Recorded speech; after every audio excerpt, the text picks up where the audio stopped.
आज हम पढ़ने वाले trigonometry chapter basic to advance. तो आप लास्ट तक बने रहें, है ना। तो ट्रिग्नोमेट्री एक एडवांस चैप्टर है जो कि बहुत बच्चों को समझ में नहीं आता है, बट हम प्रयास करेंगे कि सभी बच्चों को समझ में आए।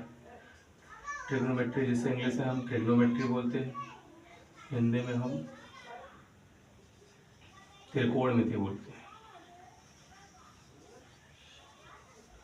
ट्रिग्नोमेट्री हिंदी में बोलते हैं त्रिकोणमिति। त्रिकोणमिति ट्रिग्नोमेट्री में सबसे पहले आपको पता होना चाहिए ट्रायंगल। कौन सा ट्रायंगल है? ट्रायंगल वैसे 4 प्रकार के होते हैं, स्केलन, आइसोस्केलन, इक्विलेटरल ट्रायंगल और एक राइट एंगल ट्रायंगल। तो आपको चारों में से आपको पता होना चाहिए, एक ही ट्रायंगल पता होना चाहिए कि राइट एंगल ट्रायंगल क्या होता है। आपको राइट एंगल ट्रायंगल के बारे में अच्छे से पता होना चाहिए, तो जाके आपको समझ में आएगा कि ये ट्रिग्नोमेट्री क्या होता है। क्योंकि ट्रिग्नोमेट्री में हम क्या सीखते हैं? ट्रिग्नोमेट्री में हम राइट एंगल ट्रायंगल ही पढ़ते हैं। क्या पढ़ते हैं? Right angle triangle. अगर आपको नहीं पता है राइट एंगल ट्रायंगल, फिर भी मैं आज बेसिक से बताऊंगा, बस आप लास्ट तक बने रहें, सब कुछ समझ में आएगा। अगर आप ध्यान से देखेंगे तो एक बार में नहीं समझ में आ रहा है तो आप 2 बार देख सकते हैं, 2 बार नहीं तो 3 बार देखें। 2 से 3 बार में तो आपको समझ में आ ही जाएगा, बट हम प्रयास करेंगे कि सबको एक ही बार में समझ में आए। ट्रिग्नोमेट्री में हमें राइट एंगल ट्रायंगल पढ़ना होता है। राइट एंगल ट्रायंगल में क्या होता है? राइट एंगल ट्रायंगल क्या बोलते हैं?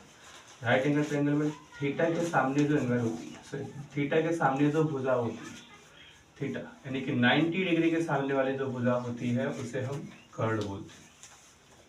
कर्ड यानी कि हाइपोटेनस, ठीक है। थीटा के सामने जो एंगल साइड होता है उसे हम लंब बोलते हैं। लंब यानी कि परपेंडिकुलर, ठीक है, परपेंडिकुलर। जो साइड बचती है उसे हम बेस बोलते हैं, यानी कि अल्फा के सामने वाली भुजा हमेशा क्या होती है भाई? अल्फा के सामने वाली भुजा आधार होती है, जिसे हम बेस बोलते हैं। जिसे हम क्या बोलते हैं? बेस बोलते हैं, यानी कि आधार बोलते हैं, ठीक है। कुछ बच्चे इसको लंब बोलते हैं तो हिंदी में लिखते हैं इसे क्या भाई? एल, ठीक है। कुछ बच्चे इसे कर्ण बोलते हैं तो हिंदी में लिखते हैं कर्ण को के। कुछ बच्चे इसको ऐसे आधार को यानी कि लिख देते हैं ए, है ना। और इसी के आधार पे निकला है पाइथागोरस प्रमेय, जिसे हम ट्रिपलेट के नाम से जानते हैं। पाइथागोरस प्रमेय ये कहता है इसके जो कर्ण का स्क्वायर होता है, के का स्क्वायर इज इक्वल टू किसके बराबर होगा? तो कहोगे सर पी के स्क्वायर प्लस बी के स्क्वायर के बराबर होगा। ये है पाइथागोरस प्रमेय का फार्मूला। और ये पूरा का पूरा ट्रिग्नोमेट्री पाइथागोरस प्रमेय पे ही चलता है। यानी कि जिस छात्र को पाइथागोरस प्रमेय नहीं पता है, समझ लो उसको ट्रिग्नोमेट्री समझ में नहीं आने वाला है ना। आपको थोड़ा तो पता होना चाहिए कि पाइथागोरस प्रमेय क्या होता है।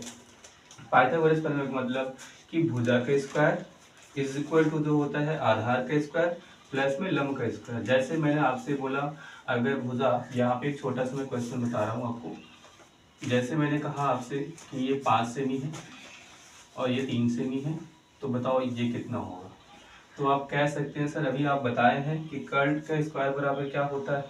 यानी कि अगर मैं इसे बोलूँ ए, इसे मैं बोलूँ बी, इसे मैं बोलूँ सी, तो आप कहेंगे सर कि A B is equal to हमें कितना दिया है? A B is equal to हमें दिया है 3 सेमी का स्क्वायर, है ना। ऐसे आप कह सकते हैं B C is equal to हमें पता नहीं, पता करना है, फाइंड करना है। ऐसे ए सी इज इक्वल टू कितना दिया है? तो कहोगे सर 5 सेमी, हमें बी सी पता करना है। तो आप कहेंगे सर पाइथागोरस प्रमेय से हल कर सकते हैं। पाइथागोरस प्रमेय क्या कहता है? इसके आधार पे क्या बन जाएगा? कहोगे sir A C is equal to क्या होगा? यानी कि ए सी का स्क्वायर बराबर होगा ए बी का स्क्वायर प्लस में बी सी का स्क्वायर। तो आप कहेंगे सर ए सी की वैल्यू कितना दिया है? ए सी की वैल्यू हमें 5 सेमी दिया है, तो 5 सेमी का स्क्वायर इज इक्वल टू में ए बी का स्क्वायर यानी कि 3 का स्क्वायर, 3 का स्क्वायर प्लस में क्या आ जाएगा? कहोगे सर बी सी, और बी सी की वैल्यू तो हमें पता करना है, नहीं पता है तो इसको ऐसे छोड़ देंगे, है ना। तो 5 के स्क्वायर होगा सर 25 हो जाएगा। 3 का स्क्वायर होगा तो रेसिप्रोकल होगा यानी कि पक्षांतर होगा, तो क्या हो जाएगा? 25 माइनस में 9 इज इक्वल टू हो जाएगा बी सी का स्क्वायर। तो आप कहेंगे सर 25 में से 9 गया तो बचेगा 16, 16 इज इक्वल टू क्या आ जाएगा? बी सी का स्क्वायर। स्क्वायर हटता है तो सामने क्या लग जाता है? रूट। इतना बेसिक तो आपको पता होना चाहिए, है ना। अगर आपको इतना भी बेसिक नहीं आता है तो फिर आपको ट्रिग्नोमेट्री बहुत कम समझ में आएगी, है ना। तो तो बेसिक मैथ तो आना ही चाहिए, क्योंकि ट्रिग्नोमेट्री एडवांस चैप्टर है। अगर आप पहले से ही बेसिक जानते हैं तो आपको समझ में आएगी। तो यहाँ पे B C is equal to क्या बन जाएगा, कहोगे sir B C is equal to बन जाएगा रूट में 16। तो बी सी की वैल्यू कितनी आ जाएगी, कहोगे सर 4 आ जाएगी, है ना। तो ये होता है क्या, पाइथागोरस प्रमेय का यूज करना, है ना, कि पाइथागोरस प्रमेय का कैसे यूज करते हैं और इसको हल कैसे करते हैं। तो पाइथागोरस प्रमेय कहाँ से है भाई, राइट एंगल ट्रायंगल से आया है। राइट एंगल ट्रायंगल ये बोलता है कि लंब का स्क्वायर प्लस आधार का स्क्वायर इज इक्वल टू क्या होता है, कर्ण का स्क्वायर, है ना। लेकिन हमें पढ़ना है ट्रिग्नोमेट्री, हमें तो ट्रायंगल पढ़ना नहीं है। अगर हमें ट्रायंगल नहीं पढ़ना है, ट्रिग्नोमेट्री पढ़ना है, तो भाई ट्रायंगल से, राइट एंगल ट्रायंगल से ट्रिग्नोमेट्री आया कैसे भी। हम इसको क्या बोलते हैं भाई, इसको बोलते हैं ट्रायंगल। अब इसी ट्रायंगल से कितने रेशियो बन सकते हैं, रेशियो हमें क्या पढ़ना होता है ट्रायंगल में, यानी कि ट्रिग्नोमेट्री में हमें रेशियो पढ़ना होता है, जिन्हें हम किस नाम से बोलते हैं, है ना, sine theta, cos theta, tan theta, cosec theta, tan, cot. तो हमें इनके रेशियो पढ़ने होते हैं। लेकिन ये आए कहाँ से भी, देखो भाई ध्यान से, अगर मैं आपसे बोलूँ इसमें हम कितने रेशियो बना सकते हैं, तो कहोगे सर एक तो बनेगा ये क्या, लंब बटा हाइपोटेनस, है ना। दूसरा क्या बनेगा, कहोगे सर ये बन जाएगा, दूसरा बनेगा परपेंडिकुलर अपान में भाई, है ना। तो उल्टा हो रहा है भाई, उल्टा हो रहा है। तो पहला क्या बनेगा, परपेंडिकुलर अपान में हाइपोटेनस। दूसरा क्या बनेगा, बेस अपान में हाइपोटेनस। तीसरा क्या बनेगा, तो कहोगे सर तीसरा बनेगा परपेंडिकुलर अपान में बेस। इनका रेसिप्रोकल, है ना। रेसिप्रोकल मतलब इनका उल्टा। इनका व्युत्क्रम क्या होता है भाई, इनका व्युत्क्रम हो जाएगा, कहोगे सर हाइपोटेनस अपान में परपेंडिकुलर। इसका रेसिप्रोकल क्या हो जाएगा भाई, हाइपोटेनस अपॉन में बेस। इसका रेसिप्रोकल क्या हो जाएगा भाई, तो कहोगे सर बेस अपॉन में परपेंडिकुलर, है ना। देखो यहाँ से एक बार हमने क्या लिया, कौन सा रेशियो, एक बार लिया परपेंडिकुलर अपॉन में हाइपोटेनस, एक अच्छा इसी का दूसरा नाम क्या बोल सकते हो, इसी का दूसरा नाम होता है कर्ण बटे में लंब, है ना। इसी को बोल सकते हैं लंब बटे में कर्ण, है ना। इसी को बोल सकते हैं आधार बटे में कर्ण, है ना। इसी को क्या बोल सकते हैं, इसी को कह सकते हैं लंब बटे में आधार। इसको क्या कह सकते हैं, कर्ण बटे में आधार, है ना। इसको क्या बोल सकते हैं अभी, आधार बटे में लंब, ठीक है। यानी कि इसी का नाम क्या दिया, यानी कि परपेंडिकुलर अपान में हाइपोटेनस, या ऐसा भी कह सकते हैं लंब बटे कर्ण को हमने नाम क्या दिया, लंब बटे कर्ण को नाम हमें एक नाम दिया जिसे हम बोलते हैं साइन थीटा। साइन थीटा का मतलब क्या होता है, अभी कोई भी आपसे पूछ ले कि साइन थीटा का मतलब, तो sine theta is equal to होता है परपेंडिकुलर अपॉन में हाइपोटेनस। इंग्लिश मीडियम वालों के लिए परपेंडिकुलर अपॉन में हाइपोटेनस, हिंदी मीडियम वालों के छात्रों के लिए लंब अपान में कर्ण होता है। अच्छा, ऐसे ही आपको अगर मैं पूछूं बी अपॉन एच, यानी कि बेस अपॉन में क्या, बेस अपॉन में हाइपोटेनस। तो बेस अपॉन में हाइपोटेनस का जो नाम दिया गया इसी को हम बोलते हैं कॉस थीटा। क्या बोलते हैं भाई, कॉस थीटा, है ना। ऐसे ही परपेंडिकुलर अपॉन में बेस, यानी कि लंब बटा आधार। तो लंब बटा आधार को हमने बोला कोट थीटा, ठीक है, कोट थीटा। ऐसे ही अगर मैं पूछूं आपसे साइन का उल्टा रेसिप्रोकल है, तो साइन का उल्टा होता है कोसेक। साइन का उल्टा क्या होता है, कोसेक थीटा। ऐसे ही अगर मैं पूछूं आपसे कॉस का उल्टा क्या होता है, तो आपको पता होना चाहिए सेक थीटा। तो अगर ये इनका रेसिप्रोकल है तो इसका रेसिप्रोकल यहाँ आएगा सेक थीटा, ठीक है। ऐसे ही कोट का उल्टा, सॉरी टेन, ये टेन रहेगा, है ना, सो सॉरी। तो ये टेन थीटा होता है। Tan theta is equal to क्या हो जाएगा, कोट थीटा, ठीक है। तो cot theta is equal to base upon में परपेंडिकुलर, है ना, यानी कि आधार बटे में लंब। इनका रेसिप्रोकल आपसे पूछा जाता है साइन का उल्टा, तो ना 1 अपॉन में कोस होता है, आगे पढ़ेंगे हम, है ना। कोस का उल्टा 1 अपॉन में सेक, है ना।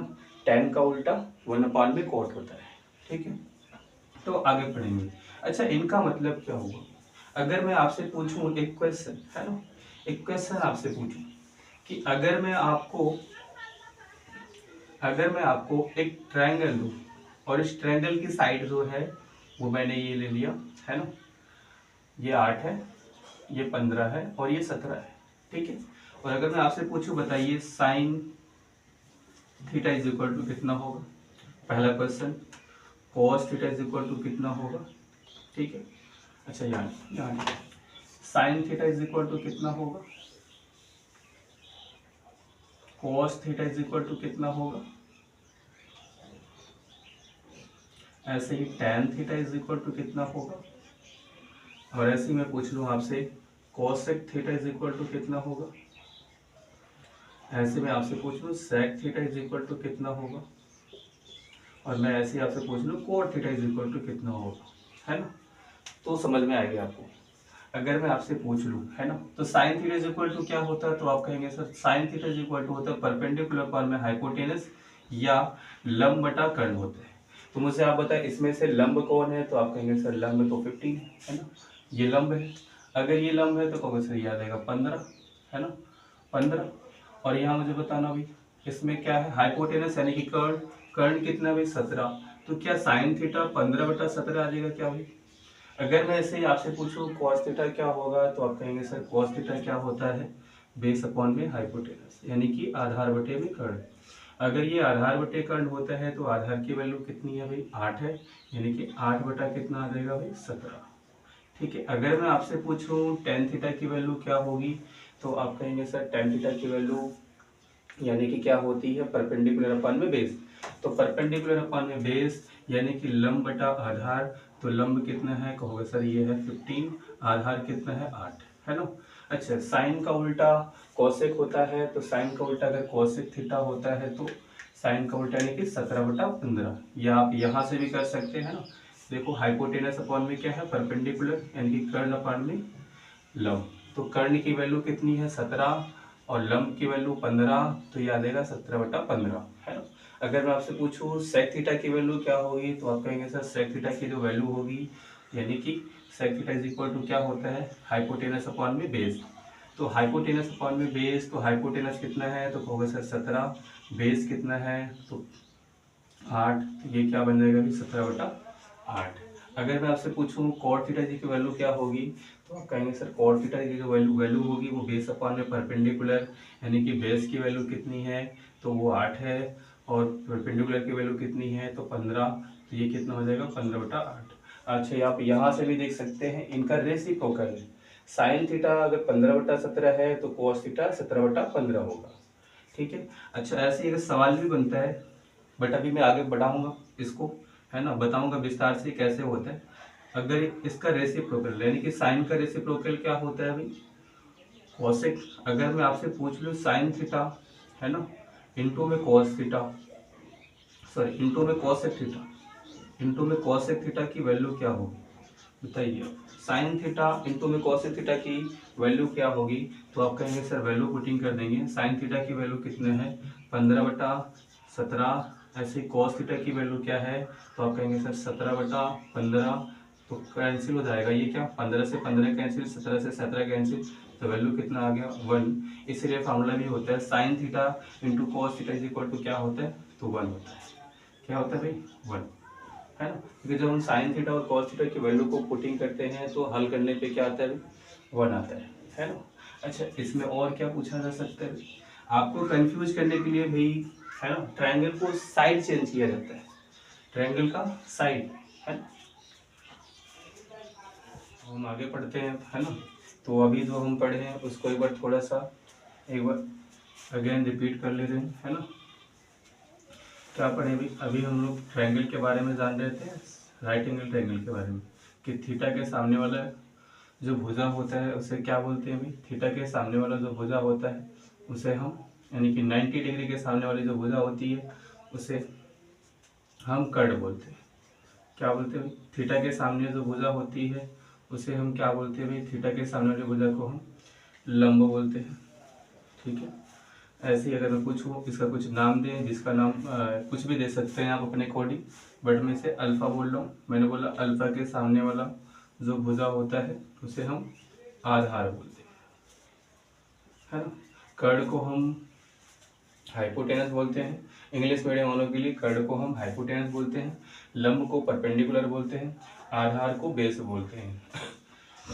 अगर मैं आपसे पूछूं अभी आप जस्ट पढ़े हैं कि अगर आप बताइए साइन इज इक्वल टू क्या होगा, sine theta is equal to cos theta is equal to tan theta is equal to क्या होगा, इसका रेसिप्रोकल जो होता है साइन का उल्टा, है ना, साइन का उल्टा कोसेक होता है, साइन का उल्टा कोसेक, कॉस का उल्टा सेक, टेन का उल्टा कॉट, है ना।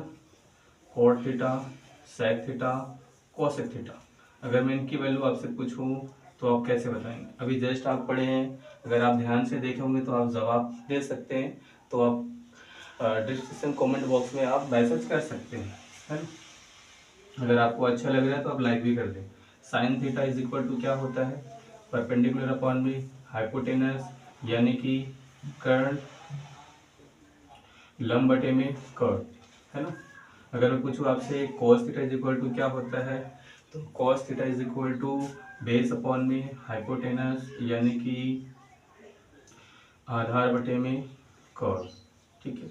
अगर मैं आपसे पूछूं tan theta is equal to क्या होता है, तो परपेंडिकुलर अपॉन में बेस होता है, यानी कि लंब बटे में आधार, लंब बटे में आधार।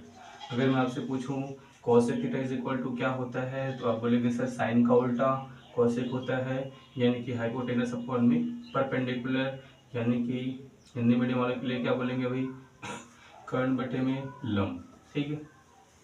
अगर मैं आपसे पूछूं sec theta is equal to क्या होता है, तो आप बोलेंगे सर कोसेक का कॉस का उल्टा सेक होता है ना।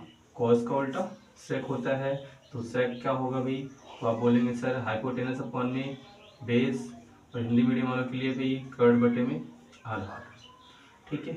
ऐसे आपसे पूछूं कॉट थीटा क्या होगा, तो टेन का रेसिप्रोकल, टेन का उल्टा, यानी कि टेन का उल्टा यानी कि उसका व्युत्क्रम, तो उसका टेन का व्युत्क्रम क्या होता है, तो आपको पता होना चाहिए बेस अपॉन में परपेंडिकुलर, यानी कि आधार बटे में लंब, ठीक है।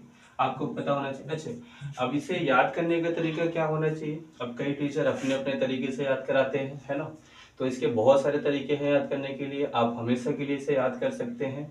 मैं आपको 2 से 3 ट्रिक बता रहा हूँ, है ना। हिंदी मीडियम वाले अलग प्रकार से याद करते हैं, इंग्लिश मीडियम वाले अलग प्रकार से याद करते हैं, है ना। तो अगर मैं हिंदी मीडियम वालों के लिए बताऊं तो ये अलग होता है पाकिस्तान, है ना। हिंदी मीडियम के लिए अलग रहेगा। हिंदी मीडियम वाले के लिए जो होता है वो होता है क्या भाई, लाल बटे कक्का। अच्छा, इसी को बॉक्स में लिखा जाता है। कुछ टीचर थोड़ा सा इसको क्या कर देते हैं अभी, बॉक्स में कर देते हैं ऐसे, तो बच्चे कंफ्यूज हो जाते हैं कि सर इसका मतलब क्या हुआ। तो मैं बॉक्स में बता रहा हूँ आपको, है ना। इसको साइन बोलते हैं, इसको कॉस बोलते हैं, इसको टैन बोलते हैं, इसको साइन का उल्टा रेसिप्रोकल, इसको कॉसेक बोलते हैं, कॉस का उल्टा सेक होता है, इसको सेक बोलते हैं, और टेन का उल्टा कॉट होता है, इसको कॉट बोलते हैं। और यहाँ ऐसे ही यहाँ पे इसका जो याद करने का तरीका होता है वो होता है लाल बटे का, ठीक है। ये होता है हिंदी मीडियम वालों को याद करने का तरीका। यानी कि अगर हम साइन की वैल्यू लेंगे, यानी कि साइन बराबर क्या होगा, लंब बटे कर्ण, कॉस बराबर क्या होगा, कॉस बराबर कर्ण बटे लंब। ऐसे ही अगर मैं आपसे पूछूं कॉस बराबर क्या होगा, तो आप बोलेंगे कॉस बराबर होगा आधार बटे में कर्ण, साइन बराबर क्या होगा, कर्ण बटे में आधार। उल्टा अगर हम नीचे वाली वैल्यू लेंगे तो नीचे से ऊपर बोलेंगे, ऊपर वाली वैल्यू लेंगे तो ऊपर से नीचे बोलेंगे। इंग्लिश मीडियम वालों के लिए क्या होता है भाई, तो इंग्लिश मीडियम वालों के लिए अलग होता है। इंग्लिश मीडियम वाले अपना ध्यान से देखेंगे याद करने का तरीका कैसे याद करते हैं। तो इनके लिए भी एक बॉक्स बनाओ, है ना, और इसमें लिखो यहाँ ऐसे, है ना। इसको साइन बोलते हैं, इसको कॉस बोलते हैं, इसको टैन बोलते हैं। साइन का उल्टा कोसेक होता है, कॉस का उल्टा सेक होता है, टैन का उल्टा कॉट होता है। तो इसमें क्या होता है भाई, तो पाकिस्तान भूखा प्यासा, हिंदुस्तान हरा भरा, है ना। तो पाकिस्तान भूखा प्यासा, हिंदुस्तान हरा भरा, यानी कि परपेंडिकुलर अपॉन में हाइपोटेनस। अगर मैं साइन की वैल्यू पूछूं तो परपेंडिकुलर अपॉन में हाइपोटेनस, कॉस की वैल्यू पूछूं तो बेस अपॉन में हाइपोटेनस, टेन की वैल्यू पूछूं तो परपेंडिकुलर अपॉन में बेस, यानी कि ऐसे अगर मैं रेसिप्रोकल पूछूं साइन का उल्टा तो मुझे नीचे से, आपको नीचे से लेना है ना। तो कॉस इज इक्वल टू क्या होगा, यानी कि हाइपोटेनस अपॉन में perpendicular, sec is equal to क्या होगा हाइपोटेनस अपॉन में बेस। अगर मैं ऐसे ही आपसे पूछूँ कॉट इज इक्वल टू क्या होगा, बेस अपॉन में परपेंडिकुलर। अब आपको क्वेश्चन कैसे पूछा जाता है, अब आपसे क्वेश्चन कई प्रकार से पूछा जा सकता है ना, आपसे क्वेश्चन कई प्रकार से पूछा जा सकता है। पहला क्वेश्चन, अगर मैं आपसे बोलूं कि बताइए एक ट्रायंगल में लिया हूं, इस ट्रायंगल में ये जो है ये ए है और ये बी है और ये सी है, ठीक है। और मैं आपसे पूछूं अगर ये 10 डिग्री है, सॉरी 10 सेमी है और ये 8 सेमी है, और मुझे आप बताएं कि साइन ए बराबर क्या होगा, साइन सी बराबर क्या होगा, कॉस ए बराबर क्या होगा, है ना, और कॉस बी बराबर, कॉस बी बराबर और कॉस ए बराबर क्या होगा, ठीक है। सॉरी कॉस बी नहीं, कॉस बी नहीं, कॉस सी, कॉस ए, ठीक है। कॉस सी बराबर क्या होगा, कॉस ए बराबर क्या होगा, ये आपको बताना है। और अगर मैं आपसे इसे पूछूं कि टेन, हाँ टेन ए की वैल्यू क्या होगी, ठीक है। और ऐसे मैं आपसे पूछूं टेन बी की वैल्यू क्या होगी, टेन बी की वैल्यू, सॉरी बी की नहीं सी की वैल्यू क्या होगी, ठीक है। और वैसे आपसे पूछूं ऐसे ही कि ऐसे cot, cot A, cot C, है ना। ऐसे ही मैं आपसे पूछूं कॉसेक, है ना, कॉसेक ए, कॉसेक सी, है ना। ऐसे मैं आपसे पूछूं सेक, सेक ए, और ऐसे मैं आपसे पूछूं सेक सी, इनकी वैल्यू आप बताएं, इनकी वैल्यू क्या होगा, आपको हल करना है। अगर आप नहीं समझ पा रहे हैं बस ध्यान से देखते रहें, आपको हर पॉइंट समझ में आएगा। बस आप फोकस और ध्यान से देखें, कुछ भी अगर आप शिद्दत से मेहनत करेंगे तो हर चीज़ समझ में आएगा, बट समझने का प्रयास करना है आपको, ठीक है। साइन ए अभी आप जस्ट पढ़े हैं, साइन इज इक्वल टू क्या होता है, परपेंडिकुलर अपॉन में हाइपोटेनस। तो आप मुझे एक बात बताएं, इसमें साइन ए यानी कि एंगल ये बोल रहा है ना, एंगल हमें ये लेना है। अगर हम एंगल ये थीटा मानेंगे तो कहोगे सर थीटा के सामने वाली एंगल क्या होगी, तो आप कहेंगे सर ये बनेगा लंब, ये बनेगा कर्व। अच्छा यहाँ पे हमें यानी कि ये भुजा हमें नहीं पता है, तो सबसे पहले हमें इसकी वैल्यू निकालनी पड़ेगी। तो बताओ किसका प्रयोग करेंगे, तो कहोगे सर इसमें हमें पाइथागोरस प्रमेय का प्रयोग करना पड़ेगा, है ना। तो पाइथागोरस प्रमेय क्या बोलता है, तो कहोगे सर ये क्या है, यानी कि ए बी, है ना, A B is equal to हमें नहीं पता है, अच्छा यहाँ लिखो भी, है ना, जगह कम है थोड़ा। तो ए बी की वैल्यू हमें कितना दिया है, तो ए बी की वैल्यू हमें नहीं पता है, हमें बी सी की वैल्यू दिया हुआ है, बी सी की वैल्यू कितना है भाई, तो बी सी की वैल्यू हमें 8 से में दिया है, ठीक है। ऐसे हमें ए सी की वैल्यू कितना दिया है, तो आप कहेंगे सर ए सी की वैल्यू हमें 10 से में दिया है, ठीक है। तो क्या हम पाइथागोरस प्रमेय से हम ए बी की वैल्यू नहीं निकाल सकते हैं, निकाल सकते हैं। किसके भाई, पाइथागोरस प्रमेय द्वारा हम ए बी की वैल्यू निकाल सकते हैं। तो क्या होता है भाई, अगर मैं पूछूं आपसे ए सी का स्क्वायर बराबर क्या होता है, तो आप बोलेंगे सर ए बी का स्क्वायर प्लस बी सी का स्क्वायर, ठीक है। ए सी की वैल्यू हमें 10 दिया है यानी कि 10 का स्क्वायर, ए बी की वैल्यू हमें नहीं पता है तो यहाँ पे ए बी का स्क्वायर, प्लस में BC की वैल्यू हमें दिया हुआ है, BC की वैल्यू कितना है भाई 8 सेमी, यानी कि 8 सेमी का स्क्वायर। तो आप कहेंगे सर यहाँ पे 10 का स्क्वायर 100 हो जाएगा, ए बी यानी कि ए बी का स्क्वायर, ठीक, प्लस में 8 का स्क्वायर 64 हो जाएगा। तो आप इसे पक्षांतर करेंगे तो ये उधर से उधर जाएगा, तो चिन्ह बदलते हैं, यानी कि 100 माइनस क्या हो जाएगा 64, तो इधर क्या आ जाएगा ए बी का स्क्वायर। तो आप बोलेंगे सर 64 यानी कि 100 में से 64 माइनस होगा तो 36 यानी कि 36 बचेगा, तो ए बी का स्क्वायर। तो मुझे आप बताएं ए बी की वैल्यू क्या हो जाएगी, ए बी की वैल्यू रूट में होगा यानी कि 6 आएगा। तो ए बी की वैल्यू क्या आ गई थी, तो आप बोलेंगे सर ये 6 हो गया, है ना, हमें ए बी की वैल्यू पता चल गई। अगर ए बी की वैल्यू 6 है तो मुझे बताओ साइन ए की वैल्यू क्या होगी। अच्छा अब यहाँ पे हमें ध्यान से समझना है, मैं आपको बताया था कि थीटा के सामने वाली भुजा लंब होती है। अगर साइन ए यानी कि साइन थीटा है ना, थीटा कौन है भाई ए है, ए के सामने वाली भुजा ये होगी, इसका मतलब लंब क्या है 8 है, लंब क्या है भाई 8 है। अभी जस्ट आप पढ़े हैं कि sine theta is equal to क्या होता है, तो आप बोलेंगे सर परपेंडिकुलर अपॉन में हाइपोटेनस, यानी कि परपेंडिकुलर हमेशा फिक्स होता है, सॉरी हाइपोटेनस हमेशा फिक्स होता है, परपेंडिकुलर चेंज हो सकता है। इस बात को आपको ध्यान देना है कि कर्ण हमेशा निश्चित होता है, लेकिन लंब और आधार निश्चित नहीं होते हैं। वो थीटा के मान पर थीटा के मान के आधार पे हम बता सकते हैं कि लंब कौन सा होगा, आधार कौन सा होगा।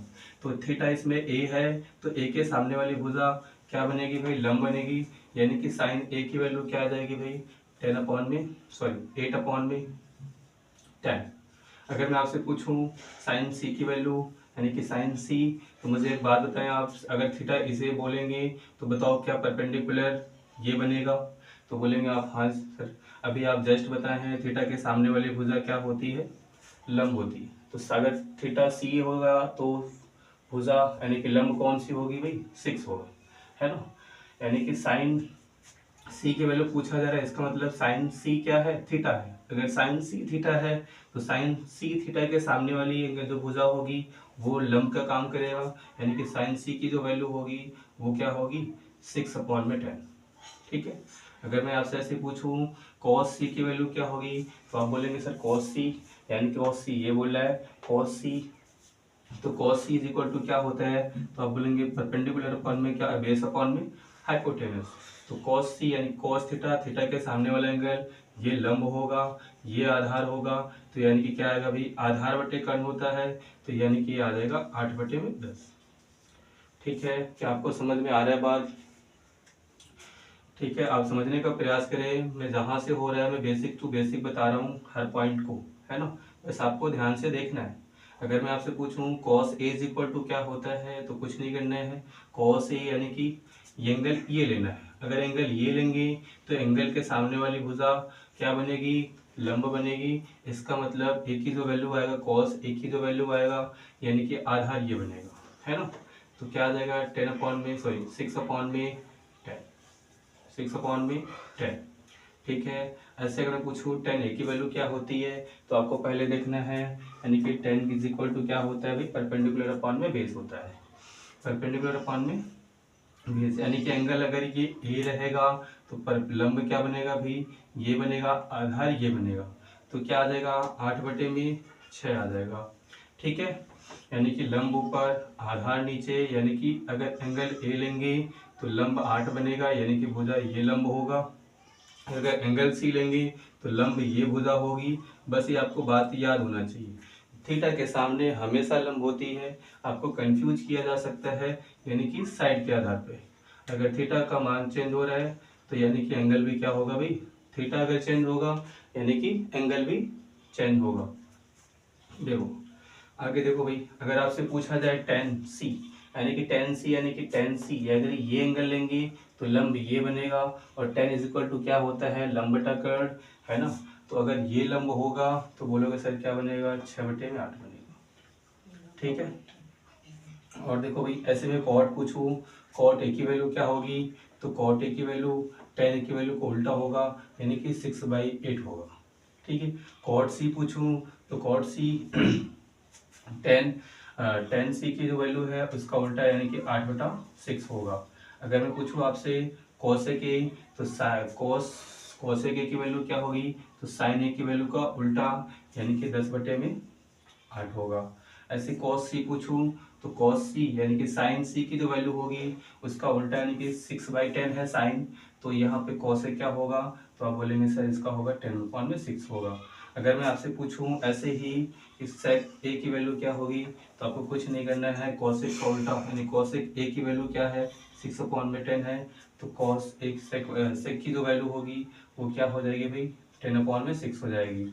ऐसे में सेक सी का वैल्यू पूछूं तो कॉस सी की वैल्यू क्या दिया है, 8/10 दिया है, तो सेक सी की जो वैल्यू होगी वो 10/8 हो जाएगी। ठीक है, ये आपको बेसिक बात पता होना चाहिए। अगर ये बात आपको समझ में आई तो आगे के पॉइंट आपको समझ में आएंगे, तो आप कृपया नोट कर लें। ठीक है, क्योंकि मैं इसे इरेज करने जा रहा हूँ, तो स्क्रीनशॉट भी आप ले सकते हैं। ठीक है, तो आगे हम देखते हैं, है ना। तो आप लोग स्क्रीनशॉट ले लिए होंगे, तो आगे हम देखते हैं।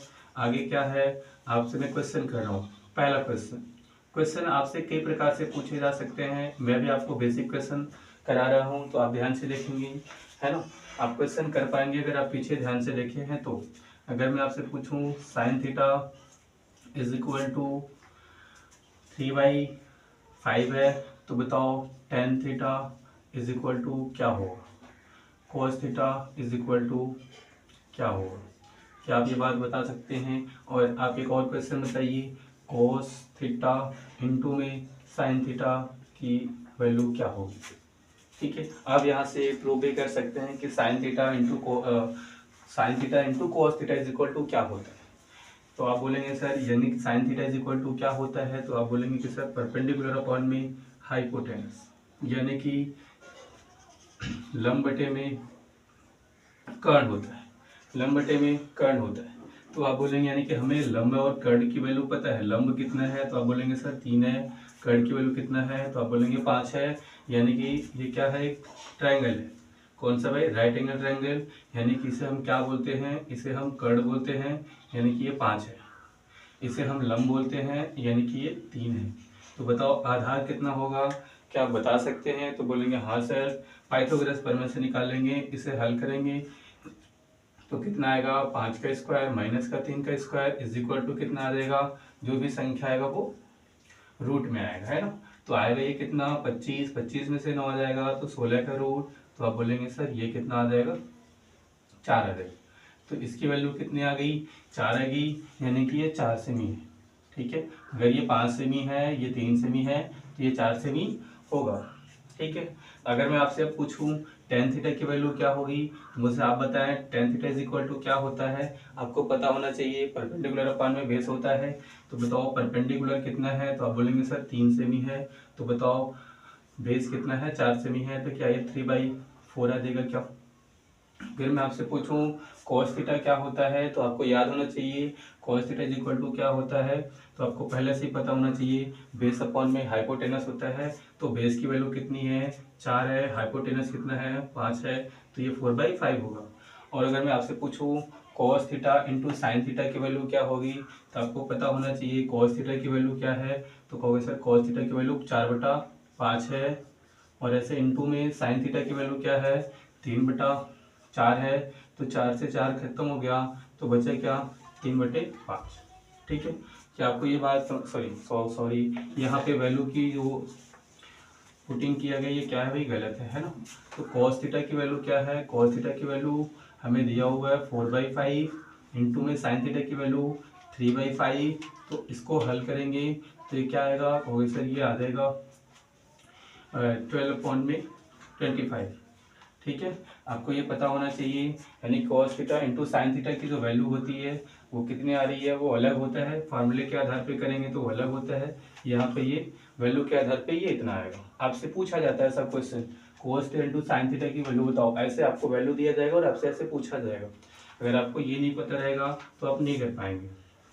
ठीक है, आगे देखें ध्यान से, आपसे क्वेश्चन एडवांस कैसे पूछे जाते हैं, है ना। अच्छा, ये सारे क्वेश्चन ऐसे जो होते हैं हाई स्कूल में 9th और 10th में पूछे जाते हैं। ज़्यादा से ज़्यादा जो होता है ये 9th और 10th वालों के बच्चों के लिए ज़रूरी होता है।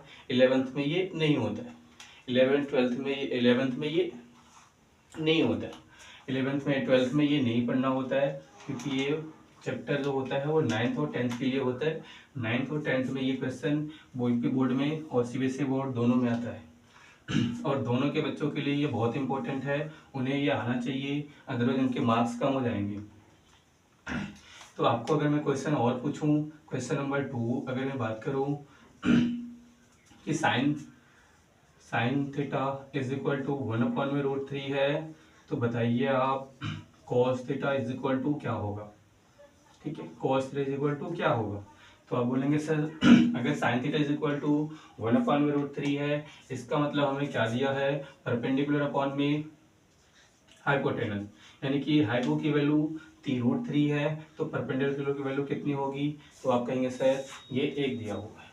तो यहाँ पे हम राइट एंगल ट्रायंगल के आधार पे हम क्या पता कर सकते हैं, आधार पता कर सकते हैं। अगर ये 1 है और ये √3 है, तो ये कितना होगा, तो पाइथागोरस प्रमेय से आप बोलेंगे सर ये कितना होगा भाई, आप इसको हल करेंगे तो आप बोलेंगे सर यानी कि √3 का स्क्वायर प्लस माइनस में 1 का स्क्वायर इज इक्वल टू में क्वेश्चन मार्क का स्क्वायर। ठीक है, तो वैल्यू कितनी आ जाएगी, 3 माइनस में 1 इज इक्वल टू में क्या आ जाएगा, क्वेश्चन मार्क का स्क्वायर।